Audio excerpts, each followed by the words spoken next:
think we are going to begin with the water. We are going to begin. I know some are still finding their way here, but good morning to everyone. If you're on Zoom, good morning. It is good to be here. It's always good to be here. We are going to continue our Bible study. Brother Stephen has been taking us through the book of Nehemiah, and I think what we have now is already a foundation that's been built. If you have a bulletin, you'll see there some lessons that we've learned from Nehemiah, and we are going to tie that this morning with evangelism, no? With what we've been speaking about for the month. So I might be asking some questions. Don't worry, there won't be a test. But I think with evangelism, we always appreciate your inputs and even your experiences in, evangelism. Let us pray together, and then we can begin. Our Father in heaven, we are thankful for another day. Thank you for the safe travels you've provided for us. We think of those who could not be with us. We pray that you restore them to a good measure of health, if it is your will. Thank you for those who you have raised up, Father, and we pray that you will continue to give us good health and strength. Thank you for an opportunity to study from your word. We pray again that we will be edified and learn from it. Help us always to prioritize winning souls for you. And we are glad and thankful even for our other teachers in other classrooms who are busy teaching your word, even to children and to little ones, Father. We pray now that you bless our time together in Jesus' name. Amen. So we speak of evangelism.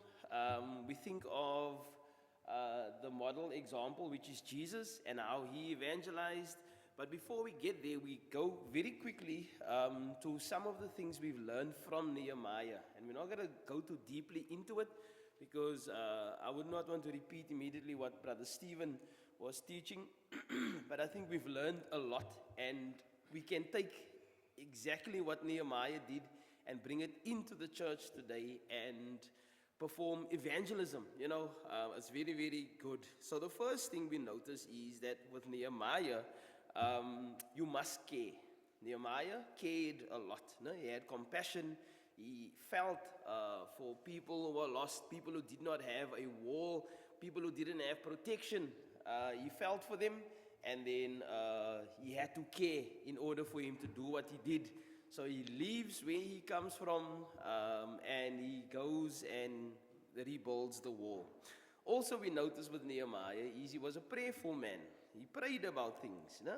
So as much as he was compassionate, as much as he cared about people, he was prayerful. He said, Lord, I need your help here now because I'm going to be working with people. And I don't know what your experience is with people. Rudy, Mr. Sandy, Auntie Maria, Jaco, I don't know what your experience is in working with people. But you know what? There's a recipe universally all over the world. When you have people, what do you have? Problems. When you have people, you have problems. Whether it's now in a family, whether it is in a church, whether it is in a workplace. When you find people, you find problems. That's why the Chinese are trying to make robots now to take the place of people. Because you know what? Apparently the robots are not going to give problems the way people give problems. But Nehemiah knew, if we are going to build this wall, if we're going to work together, I'm going to have to ask God to help me. And that's what he did. He was very prayerful. The next thing we see is he made plans. No? We drove now here on Baden-Powell, and we saw some of these places that were built. I don't think there's any plans for those things to be built there. I look at the foundations. I look at Stephen, you know a little bit about building. Those things are not passed by an inspector or they just build those things and put up the shacks or whatever.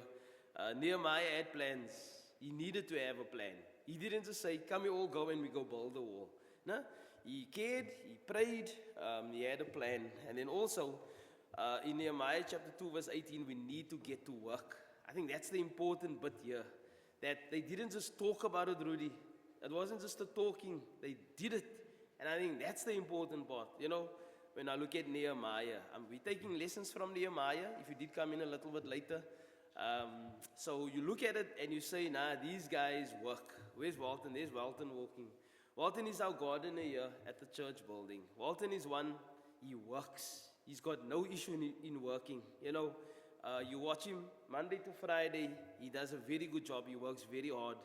I'm pointing him out because he's somebody that I see that works. If I'm going to go somewhere and they say, listen, you must bring a worker with you, I'm going to bring Walton with me.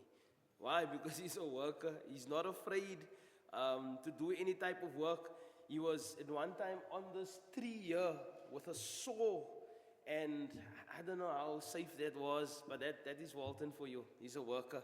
Nehemiah knew that they needed to get to work. He also knew who he could give what to. There were certain families and individuals that he guided certain projects to. No? I think that's an important thing for us to learn in the church today. Who does what well? And once you identify that, let the people who do it well do it. It's a very simple thing, but we complicate it because we don't want to do justice to serving, the Lord. A big one, and Brother Stephen mentioned these guys. It was Sanballat and those guys. We should ignore the critics. Now, that's not always an easy thing to do. No? It's not always easy to ignore the critics. Why? The critics are sometimes loud. They are louder than those who encourage. And we hear them.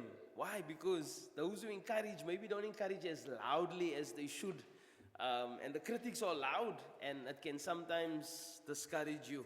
But Nehemiah, he dealt with them also. And then we need every worker working. Now, that's the one that I like because I want to use that in our church evangelism. Every worker should be working. And I mentioned this before, that evangelism is not a specific role given to a specific person. It's not, it's where you are in your situation with your abilities. It's very, very,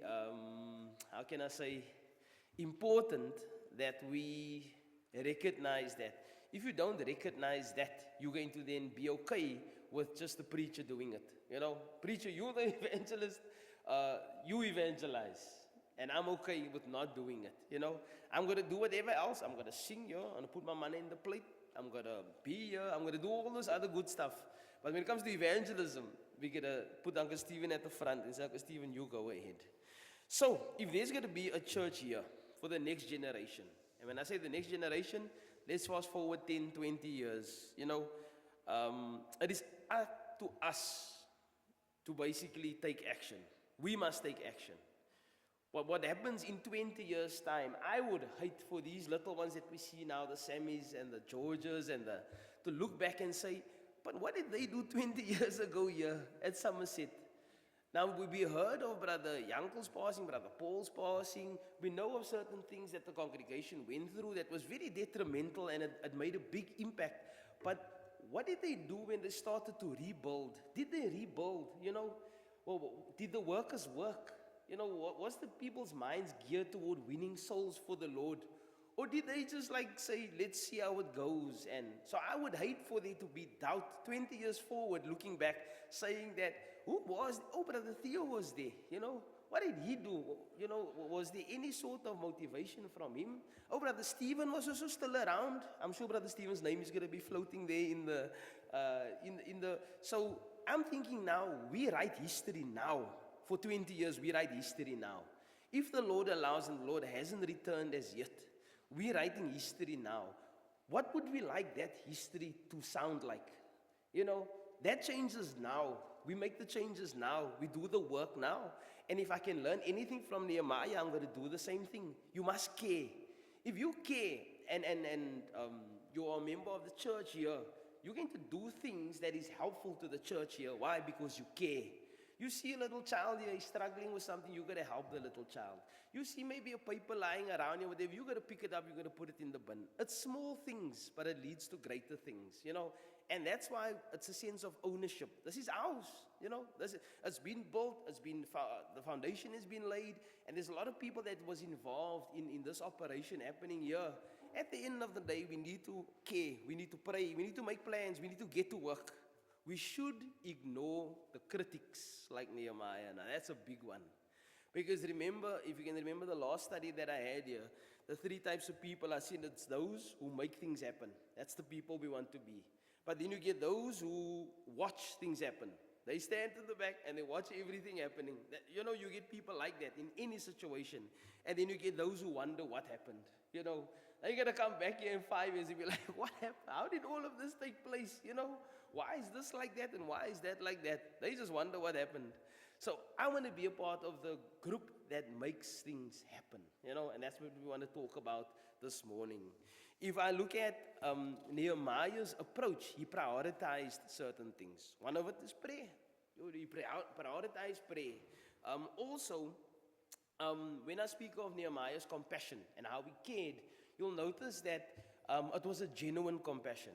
Now, sometimes compassion can be out of guilt, and that's not good.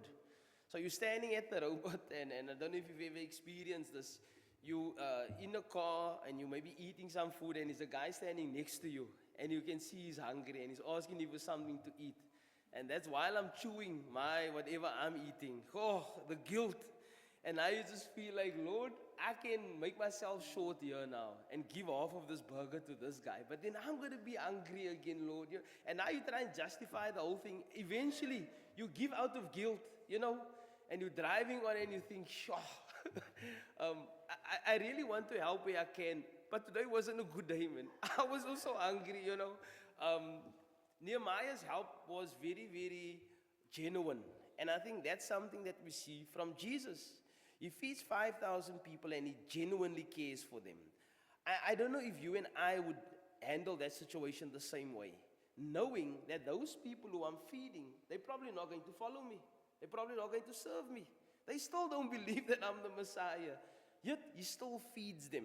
So the justifying thing, I think, has become such a big part of our culture that I can tell you why I don't help somebody at the robot. I can tell you why I don't share my whatever, And it's a justified culture, which is not good. When Nehemiah helped these people, he helped them genuinely. He had no qualms about it. He didn't even go home and complain and say, I helped this one again and I helped that one again. And he did it because he genuinely cared for them. Now, I'm going to ask us to go to the New Testament in John chapter 4 very quickly. And this is how we're going to tie what we've learned in Nehemiah now and see, obviously, how Jesus had done things. The important thing here is that each one of us sitting here has a testimony and it's your story. And I don't know maybe what your story is. I might know a little bit of your story. But your story carries weight. And I'm saying this because it's something that you know. If I ask you for your story, Rudy, it's not something that you must go to a book now and say, wait, just hold on, brother. Let me go find out my story and then I'm going to come and tell you my story. Jaco, ek gaan by Jaco vra, Jaco, wat is jou story? Jaco's going to tell me his story. He doesn't have to go and go research it on the internet and say, sorry bro, ek gaan gou kyk op die internet, wat is my story? It's your story. It's your story. And I'm saying this because in evangelism, sometimes, Brother Wycliffe, the thing that we use alongside with the gospel is your story. That's all you need to tell people. And often it is enough for people to change their lives and be converted to Christ.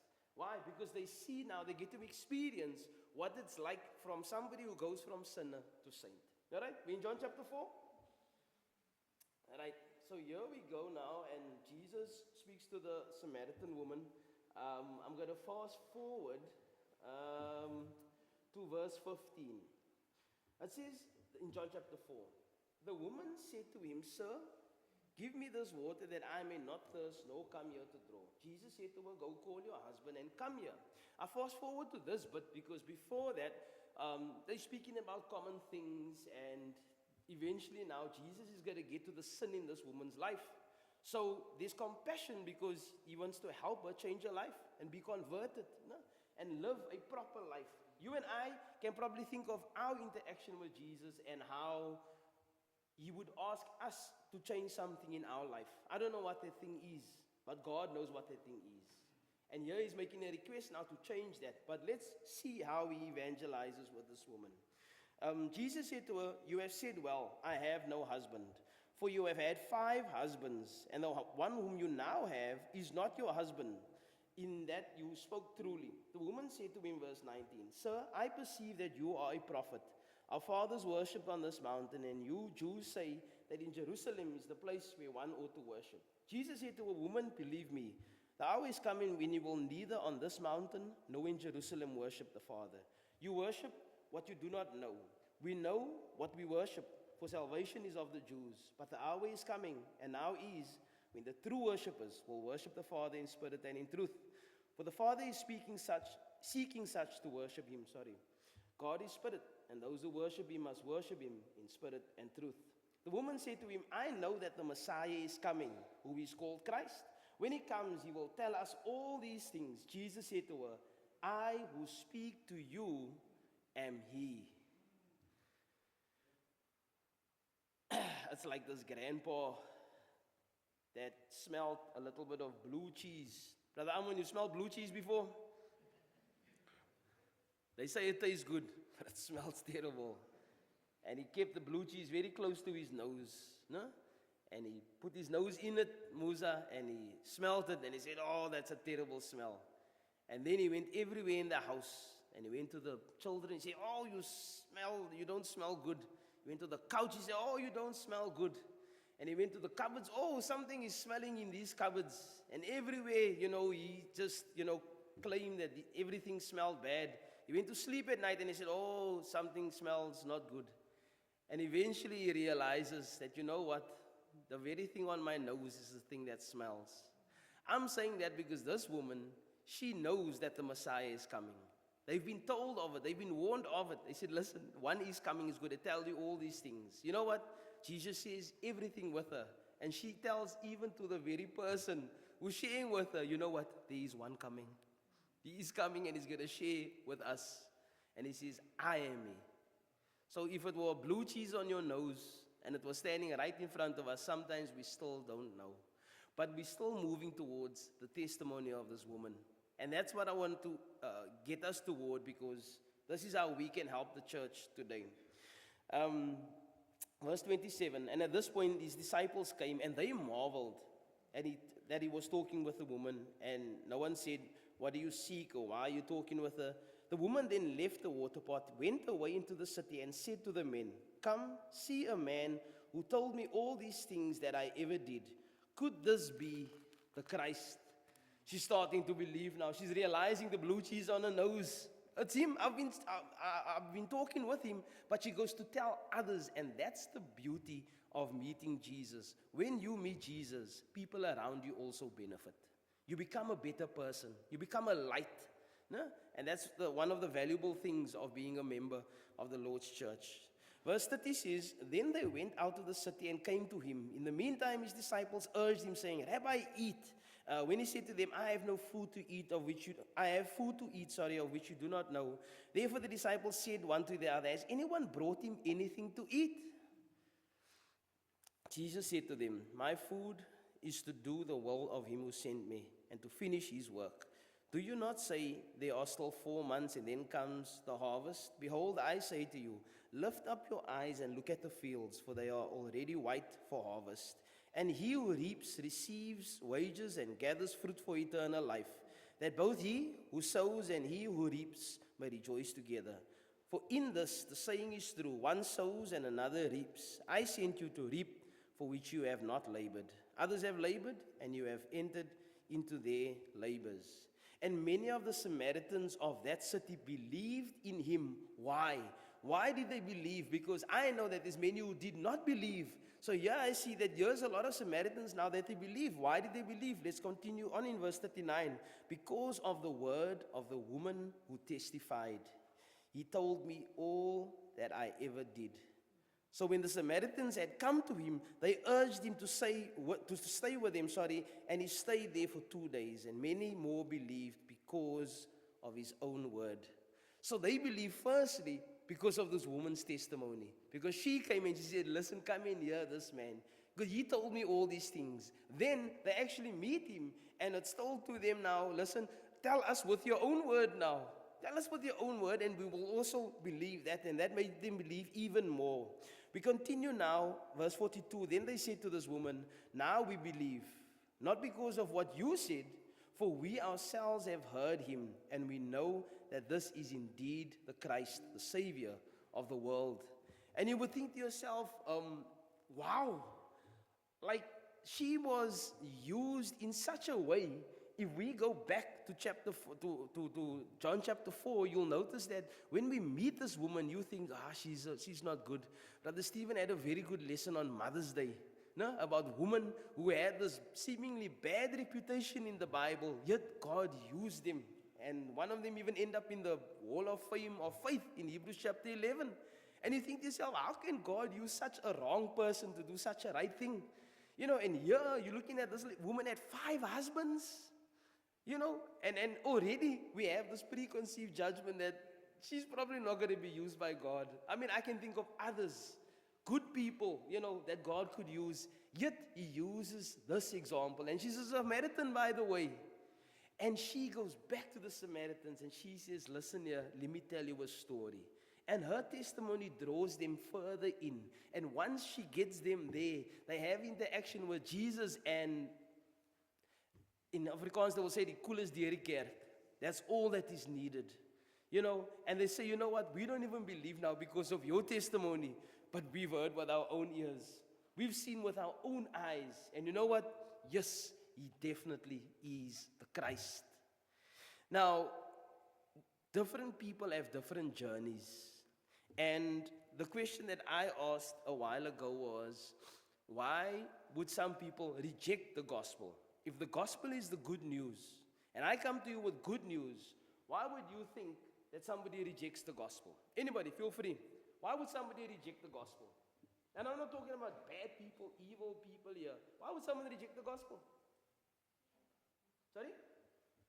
Fear? Fear? Being afraid? Yes, I agree with you. Anybody else? Anger? They might get angry because maybe what I believe is contrary to what you're telling me. Yeah? Anger? Anybody else?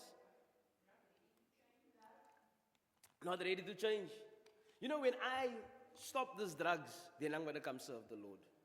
Have you heard that one before? When I give up this drinking, then I'm going to come serve the Lord. You come with that, and the Lord will help you take care of that. He helps you fix that. I mean, at the rehab, Rudy, I tell those guys, you're not going to be rehabilitated without God. That's very difficult. It's impossible. Because what you are replacing that bad thing with is something good. But if you don't have that good to replace it with, you're just going to fall back into that trap. And sometimes guys believe in a program, they believe in a venue, they believe in whatever, but if you don't replace it with God, and I mean, we had this conversation before, I cannot see rehabilitation happening. Why else would somebody reject the gospel? It's good news. Musa, what do you say? I'm coming to you with good news. It's going to change your life. It can help you. Melissa, you doing okay? Sorry? Bad experiences? Yeah. Sometimes doesn't help the situation. Can't you? Upbringing. Yes. The background. Yes, sorry, Melissa. Doubt. Doubt. Don't doubt. Don't doubt. Melissa. Fear of commitment. No? Because with commitment comes a responsibility. You know that they don't give 24-month contracts anymore? They give 36-month contracts now. They want to keep you longer. And you say, but no, Vodacom, I just want to pay you for 24 months. They say, no, sir. If we give you a 36-month contract, it's cheaper. That's not cheaper. You're keeping me committed for a longer time. I don't intend to stay with you for so long. But it's a fear of commitment. I agree with you. Brenda mentioned fear. Some mentioned doubt. Some mentioned the upbringing. And you look at all of these things and we put it on a scale. And my question to you this morning would be, is as far as evangelism, because now we are taking the good news to people.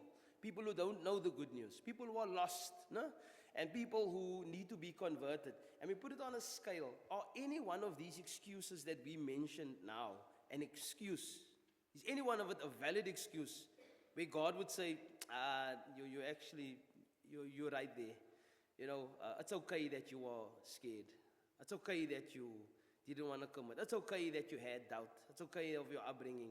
Is any one of it excusable by God? None of it. we had a fire drill last week. If you were here last week, we had a fire drill. There's actually some footage of it also. I didn't know it was being recorded.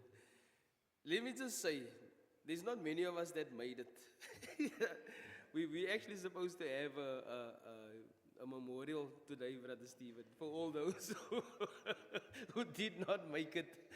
The reason I say that is because the urgency of sharing the gospel, it's like all of us are in a burning building. That's the urgency. And the more people we get out of the building, the more people we get to heaven. Now there's a responsibility among Christians, and this is universally. Not as far as elders and preachers, I'm talking about universally. If you are a member of the Church of Christ, we are responsible for this. It's to tell people about the good news of Jesus. Not about excuses, not about telling people about your circumstances and there's such a lot of things that I said we live in a justified society where we justify everything we do or we don't do. So why don't you share the gospel? Well, I'm afraid. Justified. No? I don't think God excuses that. So how do I do what I need to do? Because if I look at the Nehemiah example, and this is where we're going, every one of us have a responsibility. And Brother Stephen, Nehemiah will put certain people at the lower end of the wall who are maybe a little bit shorter, So Brother Ammon, Brother Wycliffe, you short enough. You're going to work at the lower side of the wall. Well, it's just the obvious thing to do. We're going to keep you there. And then there were maybe some who were younger, not as experienced, and they had certain things to do at that wall. And so everybody had a part to play. The more skilled guys would be at the more skilled, or where you were required to have skilled guys that were there. And then there were others who had a sword in one hand and they were building with the other hand. Why? Because the enemies were still coming. So it wasn't like they could say, hey, I must go fight the enemies here. You guys carry on with the wall. No, you still built the wall. And I guess with us the same, if I'm going to fast forward to where we are, 2026, you can say, brother, I really want to be a part of evangelism and I want to do what God, has commissioned me to do in the Great Commission, but I work during the week. I am taken aback on this, Andy. I'm taken aback when a Christian uses language like that. When a Christian says that, oh, I work. That's why I can't do the Great Commission. Or are we listening to ourselves here? Did you see this woman at the well? She had an interaction with Jesus and she just went to go tell people about this interaction with Jesus. She didn't even know a lot of a lot. She just come in here, and I guess if we have that same attitude, Leicester, I don't preach, I don't, maybe I'm not well versed, and I can't locate the verses very quickly, but you know what? I'll take you to people who can. Come and listen here. We're going to be talking about this good news. Now, I'm not eloquent in speech, but you know what? Come with me to a church service. Come with me to a Bible study. Here's a Zoom link. Log on to the Zoom link. I'm saying this because that can become our testimony. That can become our role that we play in the Great Commission. It doesn't have to be things with fireworks and somersaults and we're like, oh, now this brother is doing something and this sister is doing something. Most times, it doesn't happen from this pulpit. It happens outside of the pulpit. We had a walk-in on Friday again. Because Stephen and I were getting ready to head on home and, have a relaxing weekend. And then Mr. Simpiwe walks in. And then I got a call and I had to excuse myself. But I could see Brother Stephen was busy with Simpiwe there. And I'm saying that when we are like Nehemiah, we got to pray. And I don't know if you remember the prayers we were praying. Lord, open up doors for us. And we can communicate with people about the good news. Lord, send people our way. Remember those prayers we prayed? And we continue to pray those prayers. And the Lord has sent people in here. The sister that was baptized a few weeks ago, she came to say thank you again. She's on her way back to the Netherlands. We cannot write the script. God is the orchestrator. Brother Stephen had a flat wheel last week. We cannot predict what happens in our life. But what we can take control of is us sharing our testimony and the good news with people. We can do that. It's something we are able to do. And in whichever way that you do it, and I guess today gives us opportunities to do it in various ways. I've seen WhatsApp Bible studies. I've seen Zoom Bible studies. I've seen people writing actual letters. People still do that. I've seen correspondence Bible courses, YouTube, face-to-face, coffee dates, work, even when you go and work. And now maybe the boss gives you overtime and you're like, oh, I have more time now, not just to work, but I have more time to share the gospel with my colleagues.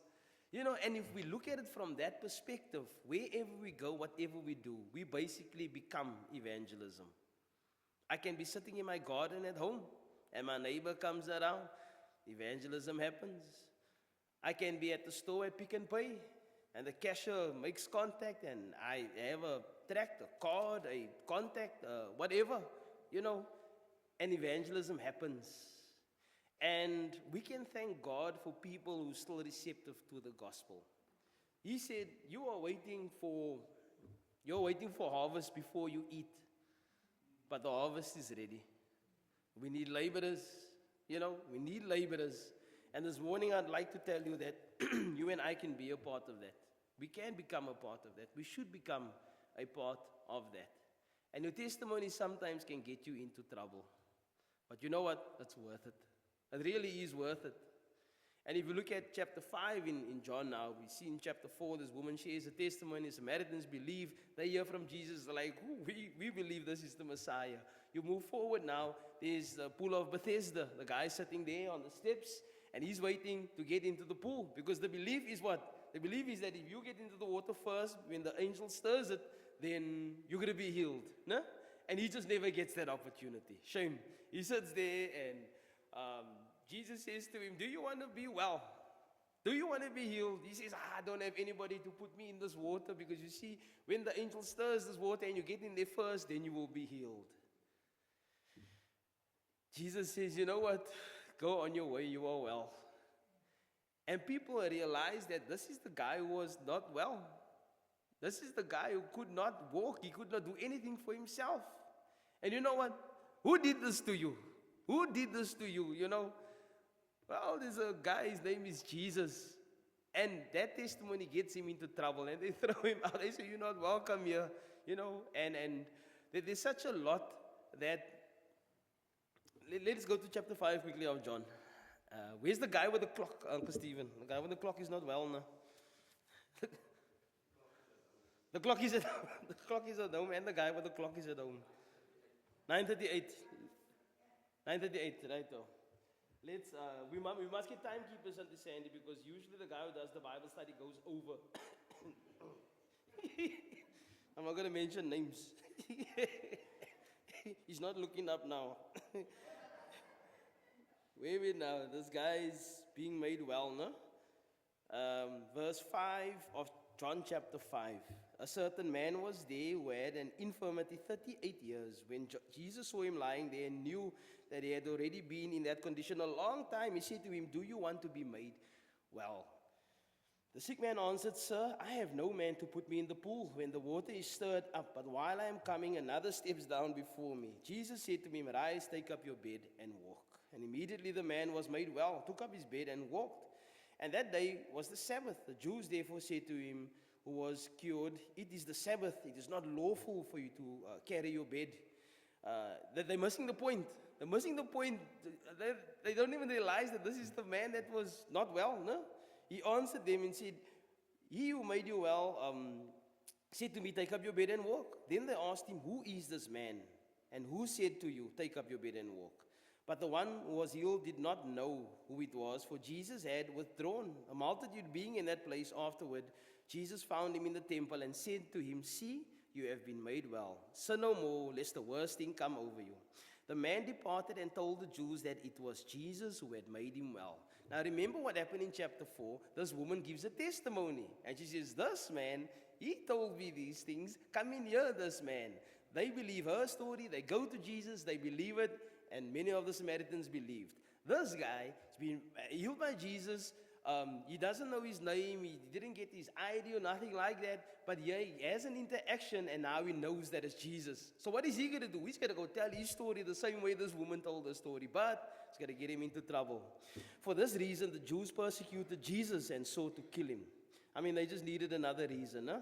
Because he had done these things on the Sabbath. But when Jesus answered them, my Father has been working until now, and I have been working. Therefore the Jews sought all the more to kill him, because he not only broke the Sabbath, but also said that God was his Father, making him equal with God. Then Jesus answered and said, most assuredly I say to you, the Son can do nothing of himself, but what he sees the Father do, for whatever he does, the Son also does in like manner. For the Father loves the Son, and shows him all things that he himself does, and he will show him greater works than these, that you may marvel. For as the Father raises the dead and gives life to them, even so the Son gives life to whom he will. For the Father judges no one, but has committed all judgment to the Son, that all should honor the Son just as they honor the Father. He who does not honor the Son does not honor the Father who sent him. He continues on now, and I would like to, verse 41. I do not receive honor from men, but I know you, that you do not have the love of God in you. I have come in my Father's name, and you do not receive me. If another comes in his own name, him you will receive. How can you believe who receive honor from one another, and do not seek the honor that comes from the only God? Do not think that I shall accuse you to the Father. There is one who accuses you, Moses, in whom you trust. For if you believe Moses, you would believe me, for he wrote about me. But if you do not believe his writings, how will you believe my words? It's some very strong words from Jesus. And I read an interesting little piece where in every book of the Bible, it is mentioned of Jesus, or there is a necessary inference of Jesus. And you would believe in Abraham, you would believe in Moses, but you won't believe in Jesus. How could you if even they spoke of me? Now, maybe not in so many words, but they were alluding to Jesus, the one who was to come, the one who is to come. And here the one who is to come then comes and is there, and you don't want to believe. And it's as if you were expecting something else. And the reason I say that is, you might share the gospel with somebody, and they might just reject it. We went through the room and we asked for why people reject the gospel, why people reject the good news. Sometimes they don't even know that it's good news. Sometimes they don't know who Jesus is. So I don't think that they are bad people. I don't think that they are people that just wants to be rebellious. Maybe they're just uneducated. Maybe they just don't know. And I think the best form of evangelism for us now toward those people is to live a faithful Christian life. For them to see what this good news actually does to people in their life. And once they start to experience that, they may just ask more questions. The whys and the whats and the wheres and the hows. And that's the best form of evangelism. Because sometimes you try to tell people your story, but your story doesn't have the power of the gospel. Sometimes you try to convince people that this church is better than that church, but that's also can maybe dismantle more feathers and you cause more harm than good.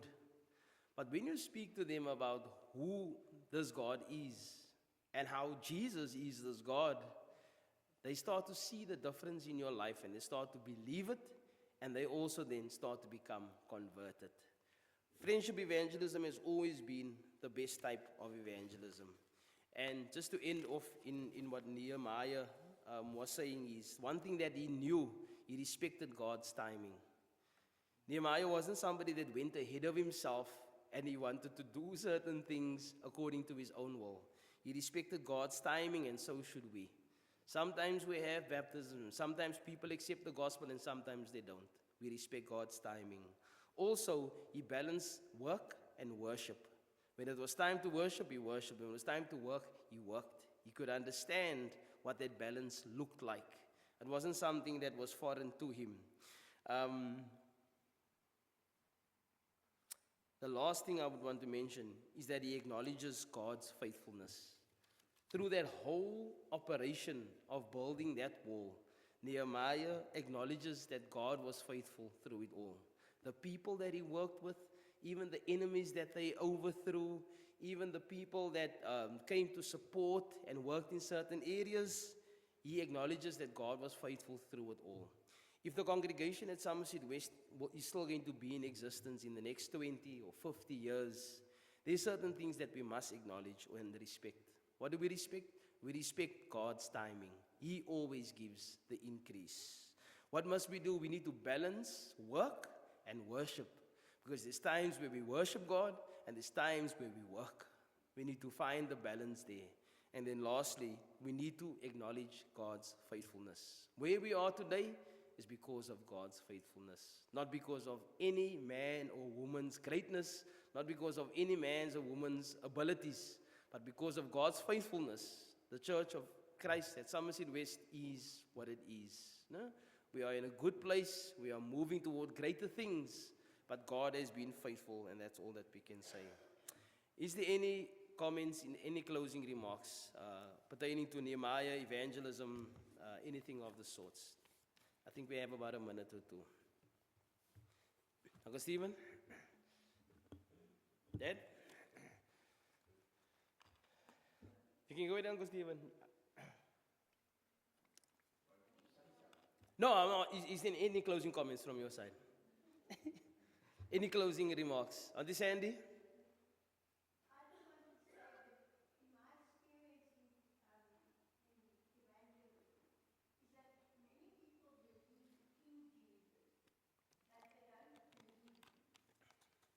Mm.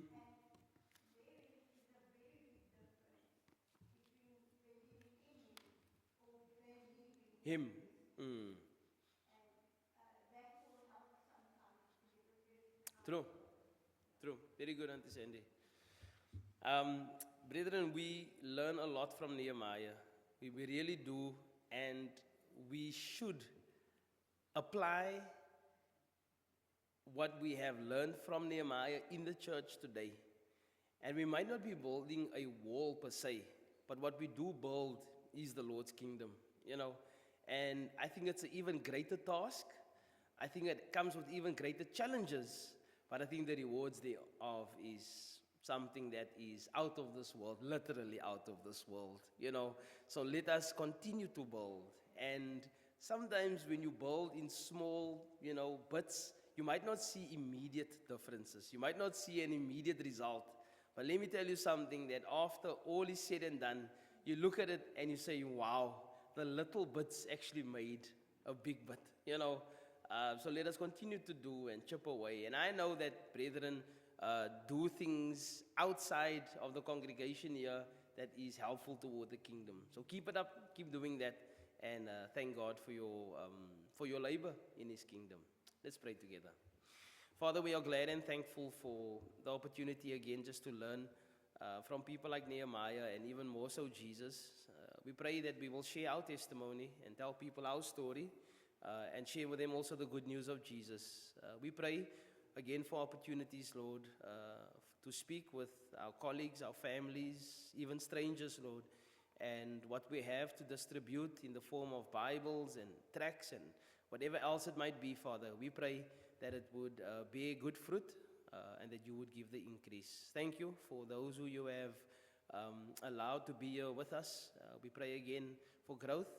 We pray for even those who find themselves in other places, in other countries, Father God, and doing your good work. We pray for them and pray that you will continue to bless them also. Go before us now, and as we prepare to worship you in spirit and in truth, Father, we pray we will do so in a manner that is pleasing. We pray all of this in Jesus' name. Amen. We're going to have a short break, and we will begin our worship service in a few minutes.